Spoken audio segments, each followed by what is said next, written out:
രാഹുലിനെതിരെ പരാതി നൽകിയ പെൺകുട്ടികളുടെയൊക്കെ ഗർഭചിത്രം നടത്തിയത് വി.ഡി. സതീശനാണ്. ഇങ്ങനെ ഒരു ഓഡിയോ ക്ലിപ്പാണ് ഇപ്പോൾ സോഷ്യൽ മീഡിയയിൽ വലിയ രീതിയിൽ ചർച്ചയായിക്കൊണ്ടിരിക്കുന്നത്. ഒരു യൂട്യൂബ് ചാനലിൽ അല്ലെങ്കിൽ ഒരു ഓൺലൈൻ ചാനലിൽ വന്ന ഒരു ഓഡിയോ ക്ലിപ്പാണ്. ആ ഒരു ഓഡിയോയുടെ ഉടമസ്ഥൻ അല്ലെങ്കിൽ ആ ഒരു ശബ്ദത്തിന്റെ ഉടമ എന്ന് പറയുന്നത് ജോളി ചമ്പക്കുളം എന്ന് പറയുന്ന ഒരു വ്യക്തിയാണ്. ആരാണ് ഈ ജോളി ചമ്പക്കുളം? അല്ലെങ്കിൽ ഈ പറയുന്ന ഒരു വീഡിയോ ക്ലിപ്പിന് അല്ലെങ്കിൽ ആ ഒരു ഓഡിയോ ക്ലിപ്പിന് പുറകിലുള്ളത് മറ്റേതെങ്കിലും നേതാക്കന്മാരുടെ ഒരു രഹസ്യമായ കളിയോ അല്ലെങ്കിൽ അവരുടെ ഒരു തന്ത്രമായിരിക്കുമോ വി.ഡി. സതീശനെതിരെയുള്ള? ഇതിനകത്തില് ഈ ഒരു ഓഡിയോ ക്ലിപ്പ് നമുക്ക് കേൾക്കുന്ന സമയത്ത് വളരെ അധികം കുറ്റപ്പെടുത്തുന്നത് വി.ഡി. സതീശനെ തന്നെയാണ്. അതില് മറ്റ് നേതാക്കന്മാരെ ഒന്നും അധികം എടുത്ത് സംസാരിക്കുന്നില്ല. ആകെ വി.ഡി. സതീശനെ മാത്രമാണ് പറയുന്നത്. സുധാകരനെ അനുകൂലിച്ച് സംസാരിക്കുന്നുണ്ട്, രമേശ് ചെന്നിത്തലയെ അനുകൂലിച്ച് സംസാരിക്കുന്നുണ്ട്. അതോടൊപ്പം തന്നെ ഇവരുടെ പ്രധാന വിഷയമായിട്ടുള്ളത് രാഹുൽ മാങ്കൂട്ടം തന്നെയാണ്. രാഹുൽ മാങ്കൂട്ടത്തിന് വേണ്ടിയിട്ടുള്ള അല്ലെങ്കിൽ അയാളെ ഫീൽഡ് ഔട്ട് ആക്കി കളഞ്ഞതിൽ സതീശനുള്ള പങ്ക്, ഇതാണ് ഇതിന്റെ ഒരു ഇതിവൃത്തം എന്ന് പറയുന്നത്. ഈ രാഹുലിനെതിരെ പരാതി വന്ന സമയത്ത് നമ്മൾ കേട്ടിരുന്ന ഒരു പ്രധാനപ്പെട്ട കാര്യം എന്ന് പറയുന്നത് വി.ഡി. സതീശന്റെ ഇടവും വലവും നിന്നിരുന്ന രണ്ടുപേരാണ് ഷാഫിയും രാഹുലും. അതുപോലെ തന്നെ ഷാഫിയും രാഹുലും എന്ന് പറഞ്ഞാൽ അത്രത്തോളം സൗഹൃദമുള്ള അല്ലെങ്കിൽ സഹോദര തുല്യരായിരുന്നു എന്ന് പലപ്പോഴായി അവർ തന്നെ പറഞ്ഞു കേട്ടിട്ടുണ്ട്. അവരുടെയൊക്കെ ഫേസ്ബുക്ക് അല്ലെങ്കിൽ അവരുടെ സോഷ്യൽ മീഡിയ ഒക്കെ എടുത്ത് നോക്കിക്കഴിഞ്ഞാലാണെങ്കിൽ പോലും അവരൊരു പരസ്പരമുള്ള ഒരു ബന്ധം കൃത്യമായി തുറന്നു കാണിക്കുന്ന ഒന്നായിരുന്നു. അപ്പോൾ ഷാഫി ഈ പറയുന്ന രാഹുലിന്റെ ഈ ഒരു തെറ്റുകൾക്കെല്ലാം തന്നെയും ഷാഫിക്കും വി.ഡി. സതീശനും കൃത്യമായ അറിവുണ്ടായിരിക്കാം എന്നുള്ളൊരു അഭ്യൂഹങ്ങൾ ആ സമയത്ത് വലിയ രീതിയിലുണ്ടായിരുന്നു. മൂന്നാമത് പരാതി വന്ന സമയത്ത് വടകരയിലെ ഫ്ലാറ്റ് എന്ന് പറഞ്ഞപ്പോൾ അത് ഷാഫിയുടെ ഫ്ലാറ്റ് ആണോ എന്നുള്ളൊരു ചോദ്യം വരെ ആ ഒരു സമയത്ത് ഉയർന്നു കേട്ടിരുന്നു. പക്ഷേ ഇത്രയും ഒരു ഗുരുതരമായ ഒരു ആരോപണം, അതായത് ഗർഭചിത്രം നടത്തിയത് വി.ഡി. സതീശനാണ് എന്ന് വരെയുള്ള ഒരു ആരോപണം നൽകണമെങ്കിൽ സ്വാഭാവികമായും അത് ഒരു വ്യക്തിയുടെ PR എന്നതിനേക്കാളുപരി വി.ഡി. സതീശനെ ഇല്ലാതാക്കുക, വി.ഡി. സതീശനെതിരെ ഒരു ഹെയ്റ്റ് പ്രചരിപ്പിക്കുക എന്നുള്ളൊരു തന്ത്രമല്ലേ ഈ ഒരു ചാനലിലൂടെ മനസ്സിലാക്കാൻ സാധിക്കും. അതിനകത്തിൽ ഒരുപാട് കമന്റ്സ് ഞാൻ കണ്ടു. എല്ലാവർക്കും അല്ലെങ്കിൽ ആ ഒരു കമന്റ് ബോക്സിൽ തന്നെ വി.ഡി. സതീശനോടുള്ള ഒരു എതിർപ്പ് കാണുന്നുണ്ട്. എല്ലാവരും പറയുന്നത് പറവൂരിൽ വി.ഡി. സതീശനെ തോൽപ്പിക്കണം. ഇവരുടെ ഒരു ആവശ്യം എന്ന് പറഞ്ഞു കഴിഞ്ഞാൽ കോൺഗ്രസിന് ഒരു നിരീക്ഷണം തന്നെയാണ് നടക്കുന്നത്. കോൺഗ്രസിൽ ഒരുപാട് തലമൂത്ത നേതാക്കന്മാരുണ്ട്. ഇപ്പൊ സുധാകരനുണ്ട്, രമേശ് ചെന്നിത്തലയുണ്ട്. നമ്മൾ തന്നെ പറയുന്ന ഒരു വിഷയമായിരുന്നു, കോൺഗ്രസിന്റെ അകത്ത് മുഖ്യമന്ത്രി ആകാനുള്ള തമ്മിലടിയാണ് നടക്കുന്നത്. അപ്പൊ അതിനകത്തിൽ പൊതുവെ പറഞ്ഞു കേട്ടുള്ള പേരാണ്, സുധാകരന്റെ പേര് പറഞ്ഞിട്ടുണ്ട്, കെ.സി. വേണുഗോപാലുണ്ട്, അതേപോലെ രമേശ് ചെന്നിത്തലയുണ്ട്.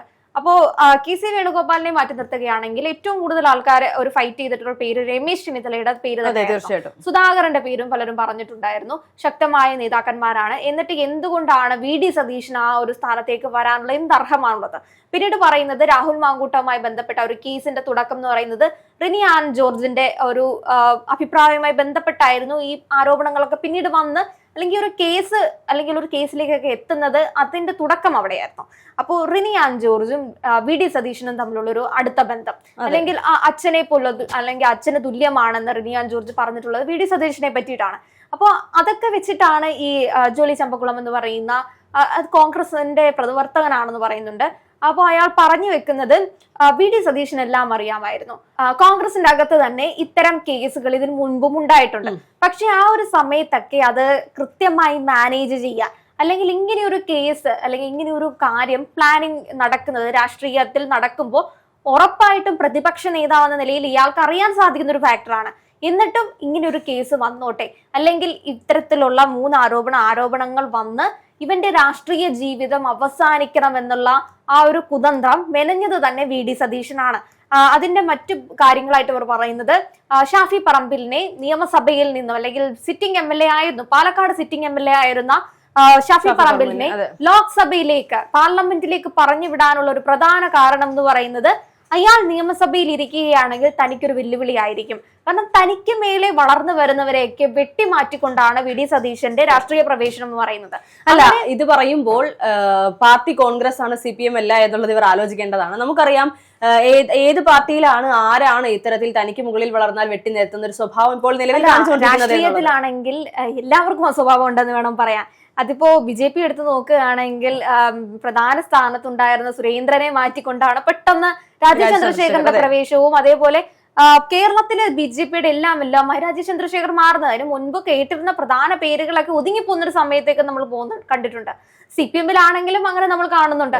അതേപോലെ തന്നെ പാർട്ടി കോൺഗ്രസില് പ്രതിപക്ഷ നേതാവായിരുന്ന രമേശ് ചെന്നിത്തല രണ്ടാം പിണറായി സർക്കാർ വരിക അല്ലെങ്കിൽ ആ വരുന്ന ഒരു സാഹചര്യത്തിൽ കോൺഗ്രസ് ആയിരുന്നു എതിർത്തതെങ്കിൽ മുഖ്യമന്ത്രി ആകേണ്ടിയിരുന്ന ഒരാളാണ്. പക്ഷേ മൂന്നാം പിണറായി സർക്കാരിലേക്ക് വരാൻ പോകുന്ന ഒരു സാഹചര്യത്തിൽ, അല്ലെങ്കിൽ മൂന്നാം നിയമസഭ വരാൻ പോകുന്ന ഒരു സാഹചര്യത്തിൽ പിണറായി വിജയൻ ഈ പറയുന്ന ഈ രണ്ടാം തവണയും ജയിച്ചിട്ട് ഇനി മൂന്നാമത്തെ ഒരു നിയമസഭയിൽ ആ സമയത്ത് ഇപ്പൊ ഉയർന്നു കേൾക്കുന്ന 2 പേരുകൾ വരുന്നു. വി.ഡി. സതീശന്റെ പേര് വരുന്നുണ്ട്, രമേശ് ചെന്നിത്തലയുടെ പേര് വരുന്നുണ്ട്. അല്ലെങ്കിൽ ഈ PR ഇടങ്ങളിൽ തന്നെ പോളിംഗ് ഒക്കെ നോക്കുന്ന സമയത്ത് രമേശ് ചെന്നിത്തലയെ കാട്ടിൽ, അല്ലെങ്കിൽ രമേശ് ചെന്നിത്തലയുടെ പേര് പോലും പലയിടത്ത് വരുന്നില്ല, എല്ലായിടത്തും VDSന്റെ പേര് മാത്രം വരുന്നു.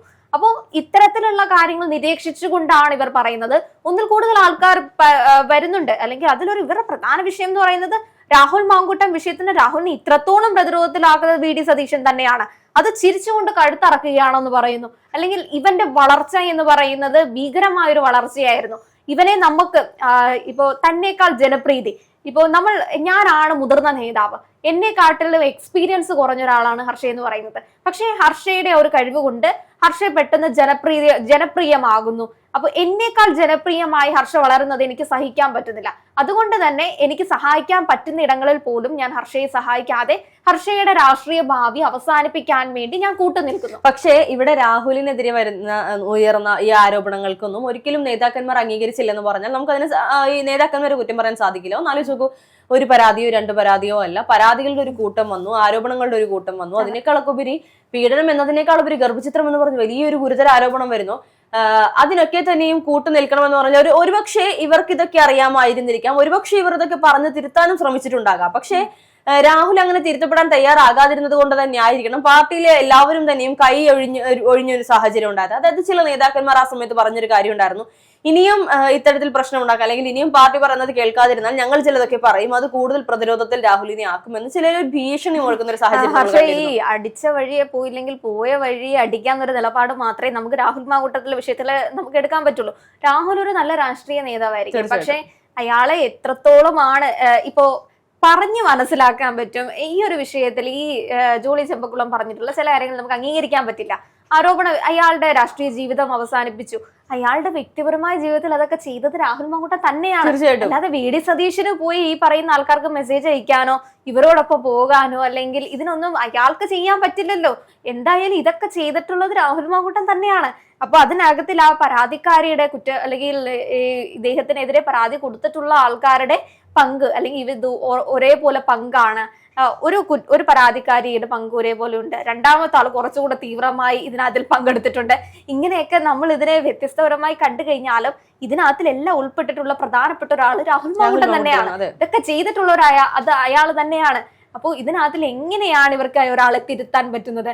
ഇപ്പൊ ഇത്രയധികം ആരോപണങ്ങൾ മുന്നോട്ട് വരുന്നുണ്ട്. ഇതിനകത്തിൽ മിക്ക ആരോപണങ്ങളിലും ഈ യുവതികളുമായി ഇയാൾക്ക് ബന്ധമുണ്ടായിരുന്നു. അതിനകത്തിലൊരു പരാതിയിലേക്ക് പോകേണ്ട രീതിയിൽ അത് ചിലപ്പോൾ രാഷ്ട്രീയപരമായ നീക്കങ്ങളായിരിക്കാം. ഒരാള് വ്യക്തിപരമായി നമുക്ക് അയാളെ തകർക്കാൻ വേണ്ടി ഇത്തരം പരാതികൾ കൊണ്ടുവരാൻ രാഷ്ട്രീയപരമായി ചെയ്യാൻ പറ്റും. പക്ഷെ ഇതെല്ലാം ഇതിന്റെ ബേസ് നോക്കുകയാണെങ്കിൽ ഇതൊക്കെ ചെയ്തിട്ടുള്ള ഇയാള് തന്നെയല്ലേ ജയിലിൽ പോയി കിടക്കുന്ന ഒരു സാഹചര്യം. എങ്ങനെയാണ് ഇവർക്ക് കോൺഗ്രസിൽ നിന്ന് ഇയാളെ പുറത്താക്കേണ്ട ഒരു സാഹചര്യം ഉണ്ടാവുന്നത്? അങ്ങനെയാണ്. അതിപ്പോ വ്യക്തിപരമായിട്ട് ഇപ്പോ ഇങ്ങനെ ഒരാൾ വളർന്നു വരുന്നതിനുള്ള ദേഷ്യം കൊണ്ട് ചെയ്താലും ഇയാളുടെ വ്യക്തിപരമായിട്ടുള്ള ജീവിതം ശുദ്ധമല്ലാത്തത് കൊണ്ടല്ലേ നമുക്ക് അയാളെ വെട്ടാൻ സാധിക്കുന്നത്. അല്ലാതെ ഇയാള് ചെയ്യാത്ത ഇത്തരത്തിലുള്ള പരസ്ത്രീ ബന്ധങ്ങൾ അല്ലെങ്കിൽ ഇത്ര സ്ത്രീകളുമായിട്ടുള്ള പരാതികൾ വരുന്നു, ഇതെല്ലാം ഫാബ്രിക്കേറ്റഡ് ആയിട്ട് വന്നതാണെങ്കിൽ നമുക്ക് അംഗീകരിക്കാൻ പറ്റും. ഈ കോൺഗ്രസിന്റെ ഭാഗത്ത് നിന്ന് തന്നെ രാഹുൽ മാങ്കൂട്ടത്തിനെ വെട്ടാൻ നോക്കിയതാണ്. വി.ഡി. സതീശനെല്ലാം അറിയാമായിരുന്നു, അദ്ദേഹത്തിന് ഇയാൾ വളർന്നു വരുന്നതുകൊണ്ടുള്ള ദേഷ്യം കൊണ്ടാണ് ഇതൊക്കെ ചെയ്തത് എന്ന് പറയാം. പക്ഷെ ഇതിനകത്തിലൊക്കെ ഇയാൾക്ക് പങ്കുണ്ട്. അപ്പൊ നമുക്ക് എങ്ങനെയാ പറയാൻ സാധിക്കുന്നത് കോൺഗ്രസിൽ നിന്ന് ഇയാളെ പുറത്താക്കിയത് തെറ്റാണെന്ന്? ഇങ്ങനെ ഒരു സ്ത്രീക്കും അല്ലെങ്കിൽ മക്കളുള്ള ഒരു അച്ഛന്മാർക്കും സഹോദരികളുള്ള ഒരു സഹോദരന് പോലും പറയാൻ പറ്റില്ല ഇയാൾ ചെയ്തത് ശരിയാണെന്നുള്ളത്. അത് ഇടയ്ക്കൊക്കെ ഇയാൾ പറയുന്നുണ്ട് ആരോപണ ചിലരൊക്കെ വേറൊരു വീഡിയോ കൂടി ഉണ്ടായിരുന്നു, ജോളി ചമ്പക്കുളം അല്ലാതെ കുറച്ച് വീട്ടമ്മമാരും ഇതിനെതിരെ പ്രതികരിക്കുന്നുണ്ടായിരുന്നു. അമ്മമാരാണ് പലപ്പോഴും രാഹുൽ മാങ്കൂട്ടത്തിനോടൊപ്പം നിൽക്കുന്നത്. ഒപ്പം നിൽക്കുന്നതിനോടൊപ്പം വി.ഡി. സതീശനെ കുറ്റം പറയുന്നത് നന്നായിട്ടുണ്ട്. രാഹുലിന്റെ രാഷ്ട്രീയ ജീവിതം അവസാനിക്കുകയാണെങ്കിൽ അതിന് കാരണക്കാരൻ നിങ്ങളാണ്. അത് ഏത് രീതിയിലാണെന്ന് മനസ്സിലാവുന്നില്ല. മറ്റൊരു ഉദാഹരണം കൂടെ അവർ പറയുന്നുണ്ട്, കമ്മ്യൂണിസ്റ്റുകാരെ കണ്ടുപിടിക്കൂ, ഇത്തരത്തിലുള്ള പ്രശ്നങ്ങളൊക്കെ അവിടെ നടക്കുന്നുണ്ടല്ലോ, പക്ഷെ അവർ കൂടെ ചേർത്ത് നിർത്തുകയാണ്. അപ്പോൾ ഇങ്ങനെയുള്ള ആളുകളേക്ക് കൂടെ ചേർത്ത് നിർത്തണം. അപ്പൊ ഈ പറയുന്ന അമ്മമാർക്കൊക്കെ മക്കളുണ്ടെങ്കിൽ അവരേക്ക് ഇതുപോലെയുള്ള ആളുകൾക്ക് കല്യാണം കഴിച്ചു കൊടുക്കുമ്പോൾ ഏത് രാഷ്ട്രീയക്കാരനാണെങ്കിലും ശരി, സ്വഭാവം ഇതാണെങ്കിൽ അടിച്ചു പുറത്താക്കുക തന്നെയാണ് വേണ്ടത്. അതുകൊണ്ട് തന്നെയാണ് ഇത്തവണ മുകേഷിനെ മത്സരിപ്പിക്കാൻ CPM തീരുമാനിക്കുന്നില്ല എന്നുള്ള നിലപാടിലേക്ക് CPM എത്തിയിട്ടുള്ളത്.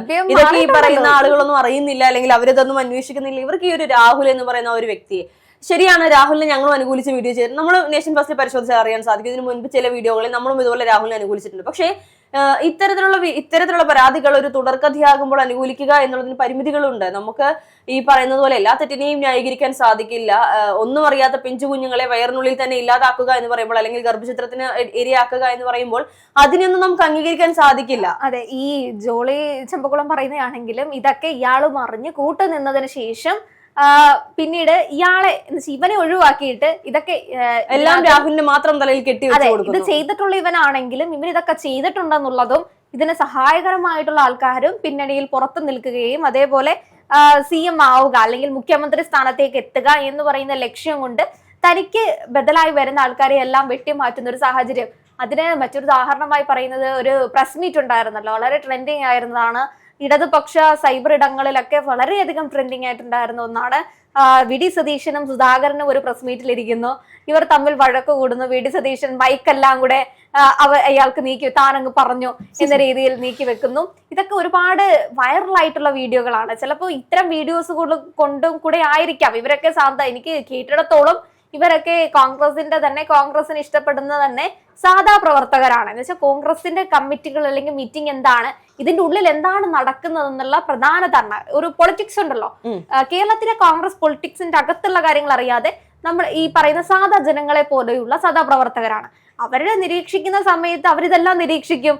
ഇവർ നോക്കുമ്പോൾ തമ്മിലടി ഉണ്ടാക്കുന്നു, ഓക്കെ വില്ലൻ VD സതീശൻ തന്നെ, ഇയാളാണ് കോൺഗ്രസിന്. ഇവർ കൃത്യമായി പറഞ്ഞു വെക്കുന്നത് അതാണ്, കോൺഗ്രസിനെ തകർക്കാൻ നോക്കുന്നത് VD സതീശനാണ് എന്നുള്ളത്. അയാൾ മുഖ്യമന്ത്രിയായി വരികയാണെങ്കിൽ നമുക്ക് അംഗീകരിക്കാൻ പറ്റില്ല. കോൺഗ്രസ് നേതൃത്വം ഭരണത്തിലേക്ക് വരികയാണെങ്കിൽ ഇവർക്ക് ആവശ്യമുള്ള മുഖ്യമന്ത്രി എന്ന് പറയുന്നത്, ഇവർ പ്രതീക്ഷിക്കുന്ന മുഖ്യമന്ത്രി ഒന്നെങ്കിൽ രമേശ് ചെന്നിത്തല അല്ലെങ്കിൽ G സുധാകരൻ.